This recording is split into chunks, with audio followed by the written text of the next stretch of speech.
Words in papers, words in books, words on TV, words for crooks, words for comfort, words for peace. Welcome to the world of Wordaholics. Hello, I'm Gyles Brandreth, and welcome to the world of Wordaholics. This is a program all about the wonderful mystery and majesty of words. Those little things without which there would be no sentences, no literature, and nothing scrawled all over my front door. There are more than 250,000 words in the English language, but we still don't have one for the Scots word tartle, which means to hesitate while introducing someone because you've forgotten their name. It's not a word I need right now as I introduce 4 veritable lords and ladies of language, a truly lexically, linguistically luminous quartet. It's Stephen Fry, Natalie Haynes, Lloyd Langford, and Milton Jones.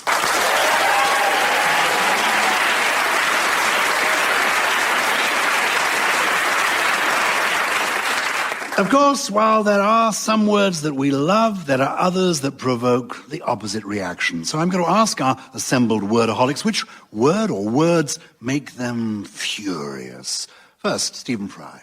Well, I don't think there are any words that can make one furious. It's the usage. Words themselves are innocent and arbitrary assignations, as any linguist will tell you. So, for me, it's people using the word appropriate in an inappropriate way. He touched me inappropriately. Well, it's just, you mean sexually. Say it. I mean, I'm now touching Lloyd on the neck. There's nothing appropriate about it. So you could say, he touched me inappropriately. It is quite sexual. Yeah. If it happens, it is rather erotic as well. So it's that kind of thing. Essentially, euphemism of that nature annoys me. Well, Lloyd Langford, you have right of reply now. Give us a word that annoys you. Well, I get frustrated when people use the word epic to describe things that aren't epic. Like, my birthday was epic. No, it wasn't. You down tequila shots in a tiger. Epic.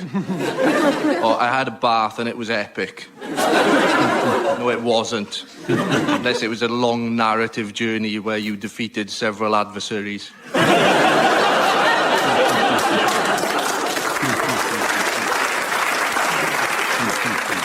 Natalie Haynes, we know you live your life in a sort of sun-kissed blaze of equanimity, but are there any words that for you bring on the red mist?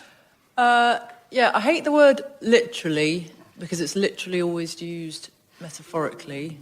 And I especially hate the word regret, when people say, I regret that, instead of, I'm sorry, I particularly dislike it. It means I'm legally sorry, but I don't take any responsibility at all. Finally, we turn to Milton Jones. Milton, which words make you very, very cross? I dislike the phrase, I have to say. I have to say, this is a marvellous salad dressing. Do you have to? Are your wife and children being held hostage by balsamic jihad? Now it's time for our first round. It's the letter of the week. And can I ask you to contain your excitement as we welcome this week's letter? It's the letter J. And here she comes, sweeping across the stage in all her finery. J is a shapely letter indeed. Admirers have often paid lubricious tribute to her perfect posture, the marvellous firm poise of her elegant straight back, while other suitors find their gaze drawn ineluctably to her swooping lower curve, the wanton way it flicks forward, teasing with brazen voluptuousness. And who can resist that coquettish final dot that crowns her fabulous figure and seems to whisper, I'm Jay. May I join you? Ladies and gentlemen, will you please show your appreciation for the letter J?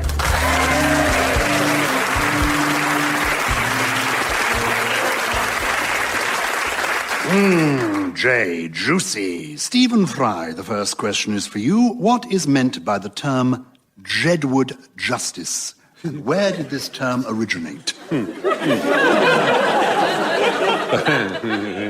I see where you're trying to guide me there. There is an ancient thing, it's an old I think it's the same as Abingdon law. When you say ancient, how ancient? Well, I'm not sure how old Jedward is, but it goes back to Greek times, the same principle, which is essentially that you punish someone and then try them. Usually you kill them, in fact, and then try them. It's a lot more convenient. Is you simply hang them by the tree and then go through the tedious business of the paperwork of saying why we're guilty. Is that not right? That is completely correct. You score 4 points. Right. Well done.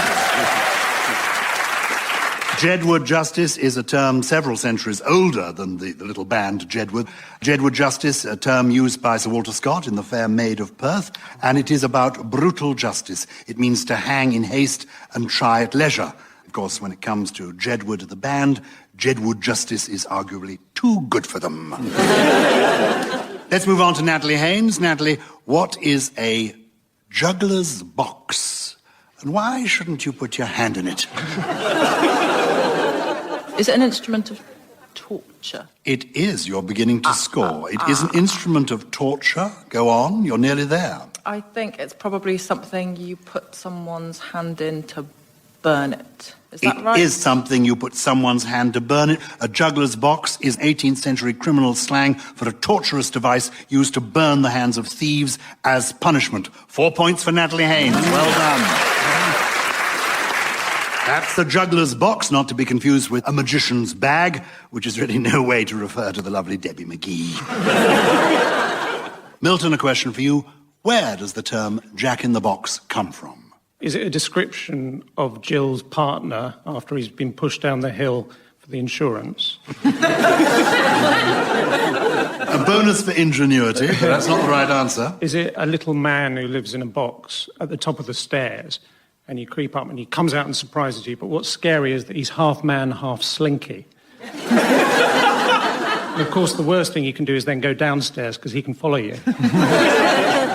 Is it like a sudden bogeyman surprising you? You're inching towards it. A small bogeyman it is, but I think we need a little bit more than that. Very small bogeyman. Think back to... The devil is in the detail here. Devil. Oh, you see. And detail. Yes. So he's a little demon leaping out. A little demon, yes. Yeah. The jack-in-the-box originally referred to Sir John Shorn, 13th century rector of North Marston in Buckinghamshire. Sir John was believed to be so holy that he once cast the devil into a boot and was thus often pictured holding a boot with a little miniature devil inside it.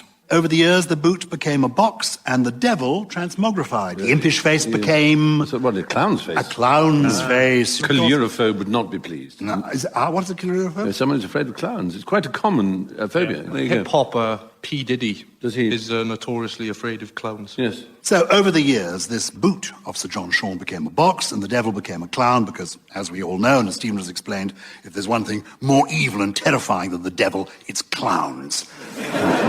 London cabbies are said to have the knowledge, which means they immediately know the shortest route to the place you want to go to and the most imaginative excuse for avoiding it. In this round, our wordaholics will have to use their own knowledge of places because this round is all about toponyms, which are words derived from place names. A Welsh rarebit, a Trojan horse, a manila envelope. All of these are toponyms. With that in mind, it's time for us to play a round given the inspirational title of Toponyms of the Pops.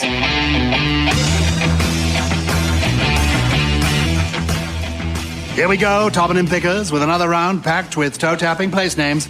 But what's the meaning behind these toponymous terms? Natalie, I'm going to come to you first. Natalie, what would you be tucking into if you had a slice of Albany beef? Well, in my case, it'd be something by Linda McCartney, because I'm vegetarian. Is it pretend beef? It is a kind of pretend beef, but it's not... Oh, like Bombay duck. Isn't duck, right? See, the thing is, I don't eat any of it, so it's all the material. It's Bombay duck is fish, is that right? Yes. Yeah, fish and gets you closer. And so Albany beef is also a kind of fish. If you can get the...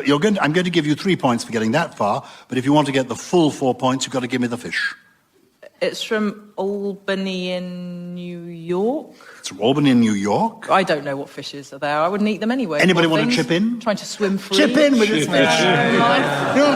Well, you're not far from the Grand Banks up there, and there's a lot of cod, or used to be. So this is a classier fish than that. Lobster? In fact, it's the fish that gives you caviar. Sturgeon. Sturgeon. Well done, Natalie. You got there.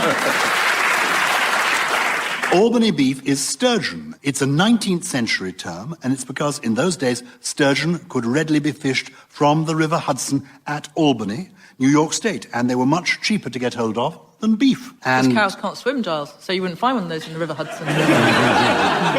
Actually, I went fishing in the Hudson once, and I caught 2 striped bass and a chap who'd fallen out with the mafia. Lloyd, I'm going to turn to you now. From the town of Milton Mowbray in Leicestershire, what do you think a Milton pad might be? Well, a Milton pad was what happened to my iPad when I left it on the radiator. I know Milton is known for producing pork pies, so I think a Milton pad is some sort of tally or list comparing the merits of various different pig-filled pastries for reference at a later date. Quite literally a pie chart.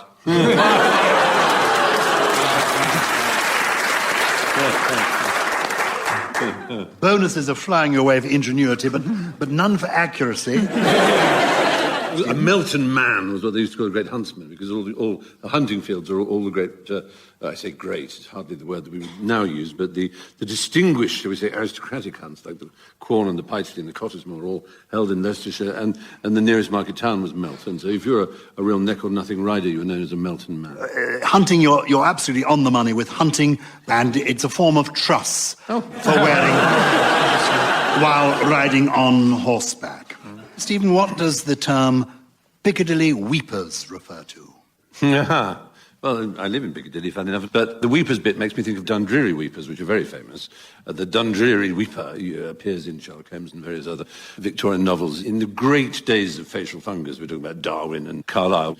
It's a kind of facial hair, I think. Weepers sort of suggest it. They kind of weep down. They're sort of long, traily Victorian head They fungus. are, like those weeping willows, facial weeping willows. P.G. Woodhouse said he had the kind of beard that gave the impression of having been grown under glass. Piccadilly weepers are long, combed-out sideburns, whiskers, and they were very popular from the 1870s, 1880s onwards. You get 4 points for that. Of course, these days, of course, the term Piccadilly weepers also describes people who realise just how much they've paid to see a West End musical. So far, I've been coming up with the toponyms, but now I'm throwing it over to our panel of wordaholics. Are there any place names that they think richly deserve a new meaning? Natalie, what about you? I would like a phrase to describe a female sheep from the Midwest which borrows money, and I would like that to be an IOU. Sorry, everyone. Or a South American woman who doesn't know what love's got to do with it. Argentina Turner. You're a natural at this, Natalie. Thank you very much. One more then. South American puppet fox, and that would be Brazil brush. Lloyd, can you think of a place name that deserves a new meaning? A Cornish patsy. Anyone from Truro you can successfully blame for a murder. A double bonus there, and an extra one for the audience applause. On you go. A Croydon smile.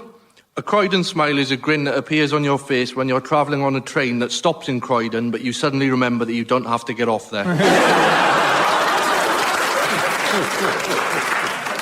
Milton, do you have a toponym for us? An ugly person from Surrey is obviously a Godalminger.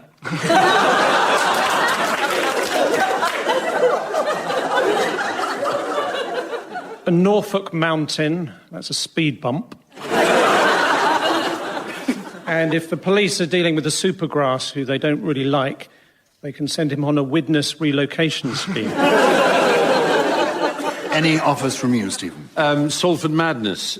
I mean, what is the BBC thinking of doing? It's taken its entire sports department to Salford 6 months before we have to start getting ready to lay the cables to record the Olympics in London. To their heads. Absolutely phenomenal. Okay, we've roamed far and wide in search of toponyms, but it's time to come down to earth with a bump, because these are the latest scores. Natalie and Milton, particularly after that late flourish there, you're now on 24 points, but just ahead at the moment are Stephen and Lloyd with 27.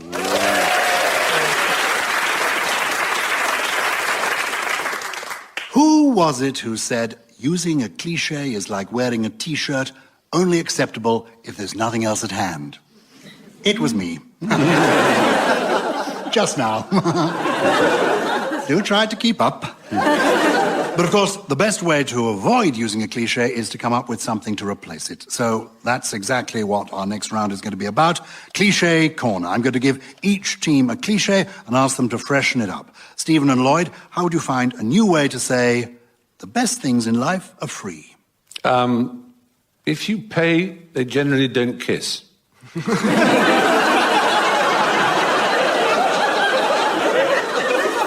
I can vote for that. Have you got one to offer us, Lloyd? Stealing is cheap and fun. Natalie Milton, I'm going to try one on you. There's more than one way to skin a cat. There's more than one way to catch the attention of the RSPCA. Milton. Different way of saying it. Sellotape, blue tack, stapling. There's more than one way to put a cat's skin back on. Or another way, it's not quite the same, but if you want to buy a Greek salad, there's normally a German around to pay for it. Although by the time this goes out, Yeah. Greece will have fallen out of the euro or Germany will have invaded, one or the other. Form says the latter, let's be honest. But Eurozone, the movie, will just be being launched, you know, with Meryl Streep as Angela Merkel. I think they're trying to get Ronnie Corbett to agree to be Sarkozy. Okay, from poetry to midget crocodiles, these days people prefer everything to be short and snappy. And that is best exemplified in the popularity of Twitter, in which you are encouraged to keep your messages and tweetosphere pensée to under 140 characters in length. In this round, called Short But Tweet, we try to figure out how our greatest poets, playwrights and orators would have managed on Twitter as we encourage our panel to condense a piece of poetry or prose at its most florid and finest down to the size of a tweet. Natalie, can you start us off with this? A nugget from the works of William Shakespeare. I had rather live with cheese and garlic in a windmill far than feed on Kate's and have him talk to me in any summer house in Christendom. Yeah, I think if I had to express that sentiment in a shorter form, I would go for, Christ, he's dull. Oh, cheese.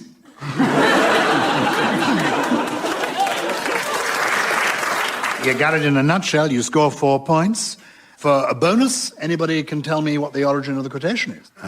Where's it from? Where's it from? I'm surprised Lloyd doesn't know, because it's Harry Hotspur in the Henry plays, and he's talking to Owen Glendower. So Where's he from? There's a common misconception that everyone in Wales knows everyone else. Even if they've been dead 700 years. Indeed. Okay, Stephen, you're a well-known lover of technology. Perhaps you can help us turn the following into a tweetable form. This is a press release from a firm called Novosoft. The gradualness of the new Hardy backup is the succession of interfaces. With all the maximal simplicity and refined usability, the new one is designed to look structurally associative to the old one. The new quality is in the most called-for backup options, like easy accessible, fair-priced cloud storage and compatibility with new functionality, which might be individually set up with the use of plugins. Yeah, that's basically saying that, yeah. That's actually very useful. I'll use B/U for backup, but it would be Hardy Backup offers adaptable cloud-based backward compatibility options. It leaves me enough room to say, you look sexy, smiley face. Fancy dinner and a film tonight, wear black tights, XX. So that's exactly 140 characters. In another world. Yes, it's a happy world, though. Right? Yes. I like it. Yeah. I had no idea what a Hardy backup was. I'd assumed it was a sort of device to remind you about what happened at the end of Tess of the D'Urbervilles.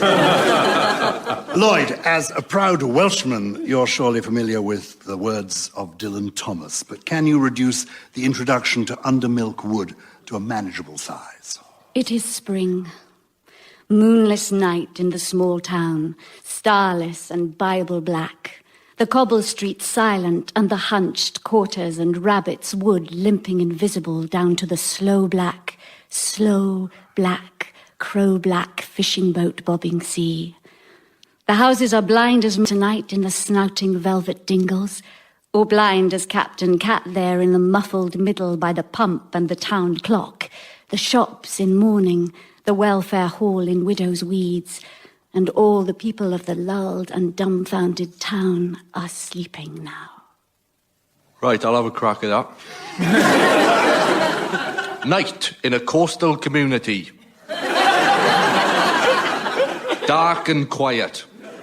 There is a blind sailor, which I'm pretty sure goes against health and safety regulations. It says it all, and you even sound like Richard Burton. 4 points. Well done. I think it's completely wonderful. New words are always entering the language as old words depart. As the Wayne Rooney that is the word blogging enters the lexical first team, so the aging David Beckham that is the word Filofax shuffles off into retirement. This round is called New Words for Old, and in it we'll be dredging up some long-forgotten vocab and asking our wordaholics what those old words might mean. And we're just waiting for this week's guest dictionary to arrive from the Wordaholics deep storage site, which is now, of course, located in Salford.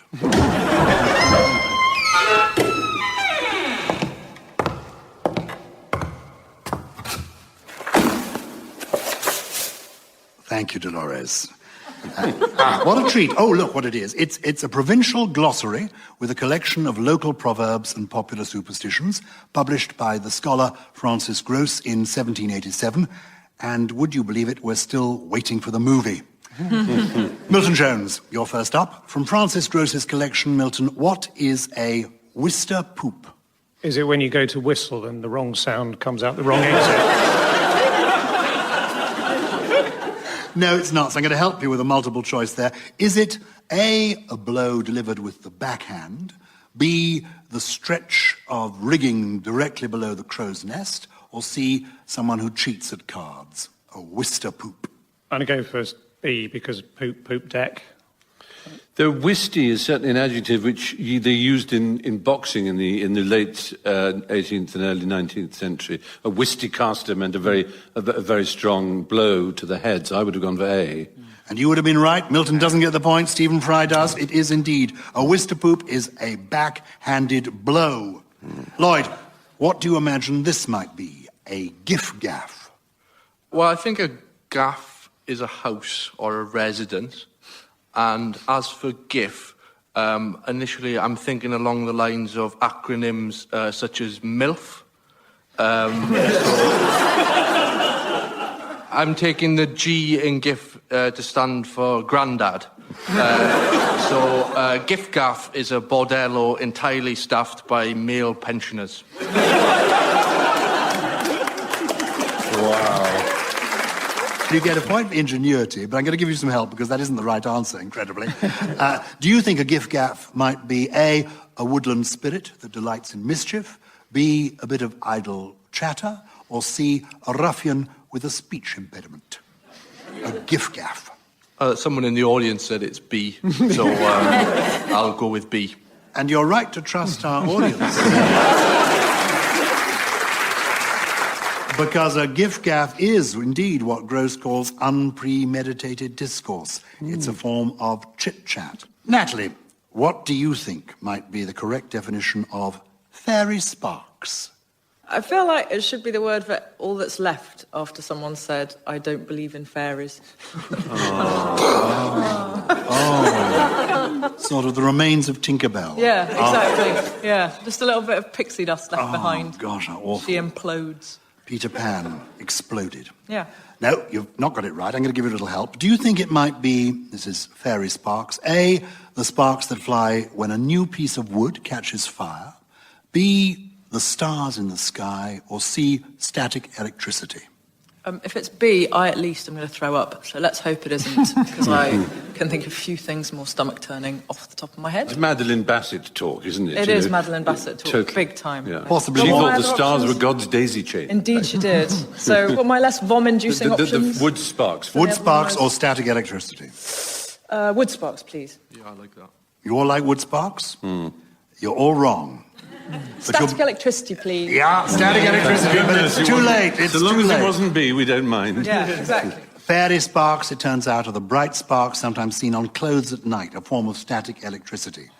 Of course, fairy sparks also what you get if you try to start a fire by rubbing two little fairies together. And finally, one for anyone to buzz in on. What do you think is a Brandreth? Lloyd thinks he knows.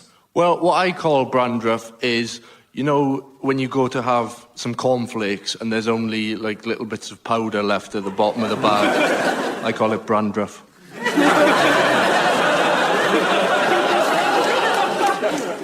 This first appeared in this dictionary in 1787, but it's an older word than that. It's in the OED, it's in lots of... I'm so annoyed that I've forgotten. I can't remember. I'll give you a choice, OK? It could be A, an iron stand, a Brandreth, B, a debonair matinee idol. Dream on. Or C, a sad old drunk. It must be the iron stand then, mustn't it, a Brandreth? It is an iron stand. Yeah. According to Francis Gross, a Brandreth is an iron stand used to set a vessel over the fire. But all of you know, of course, it's so much more. That salmagundi of etymological inexactitude brings us to the conclusion, the termination, the end, if you will, of this week's edition of Wordaholics, and a thorough totting up of the scores show the indisputable fact that this week's winners are, by a margin of just 8 points, yes, on 44, it's Stephen and Lloyd. Congratulations.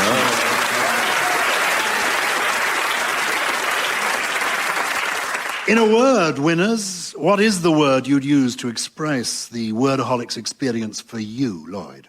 For me, it's been epic.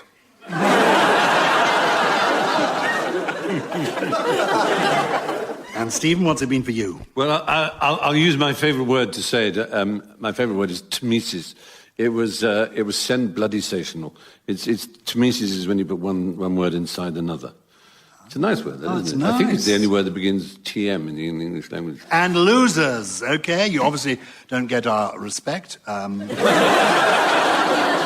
But we're glad you turned up. What is, for you, in a word, Natalie? Oh, well, in that case, tomato, which is, of course, the Greek to cut, which is where tomesis comes from. It's because you cut the word in two to put another word in the middle. Oh, classic. Oh, yeah, we're finished, but I'm not done. Milton Jones, we give the last word to you. What is your word that sums up for you the Wordaholic experience? Well, several words, actually. Knowledge is power, Francis Bacon. I don't know who wrote that, but I much prefer the France is bacon bit. And Wordaholics is toast, because it's all over for this week. That is the end of this week's Wordaholics. Can you put your hands together, please, for our wonderful guests, Stephen Fry, Natalie Haynes, Lloyd Langford, and Milton Jones. Until next time, goodbye. You've been listening to Wordaholics, chaired by Gyles Brandreth. The reader is Tracy Wiles. It's written by John Hunter and James Kettle, and the producer is Claire Jones.